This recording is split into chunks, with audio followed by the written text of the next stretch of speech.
जम्मू कश्मीर में अब कृषि भूमि का गैर कृषि कार्यों में इस्तेमाल हो सकेगा। नए नियमों से पहली बार लोगों को उनकी जमीन का उचित मूल्य मिल सकेगा। वीरवार को उपराज्यपाल मनोज सिन्हा की अध्यक्षता में हुई प्रशासनिक परिषद की बैठक में नए नियमों को मंजूरी दे दी गई है।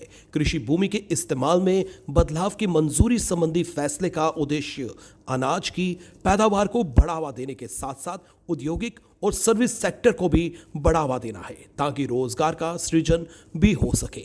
जम्मू कश्मीर के पुनर्गठन के बाद भूमि राजस्व अधिनियम में हुए बदलावों के बाद नियमों में बदलाव की भी जरूरत थी। इससे केंद्र शासित प्रदेश के लोगों की विकास की आकांक्षाओं को पूरा करने में मदद मिलेगी। लैंड यूज बदलने के मामलों का डिस्पोजल करने के लिए संबंधित जिलों के डीसी को ऑथोराइज किया गया है। डीसी आवेदन मिलने के 30 दिनों के भीतर मंजूरी या नामंजूरी का फैसला देंगे। जिला उप आयुक्त 12.5 एकड़ भूमि प्रयोग में बदलाव की मंजूरी दे पाएंगे। इसके लिए स्टैंप एक्ट के तहत मार्केट वैल्यू की 5% फीस देनी होगी। डीसी की तरफ से जारी किए गए आदेश से 1 साल के भीतर आवेदक को मंजूर की गई भूमि को गैर कृषि प्रयोग के लिए उपयोग में लाना होगा। हालांकि जिस कार्य के लिए मंजूरी दी गई है, आवेदक वह कार्य ही भूमि पर कर पाएगा। 17 मरला भूमि पर आवास या फिर फार्म हाउस बनाने के लिए मंजूरी लेने पर छूट दी गई है। सहायक आयुक्त राजस्व एसडीएम और संबंधित तहसीलदारों को अपने अपने संबंधित क्षेत्र अधिकार में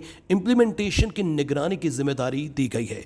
प्रत्येक कृषि विस्तारक अधिकारी को नियमों का उल्लंघन होने पर इसकी जानकारी राजस्व अधिकारियों को देने के लिए कहा गया है। ऐसा न करने पर अनुशासनात्मक कार्रवाई की जाएगी।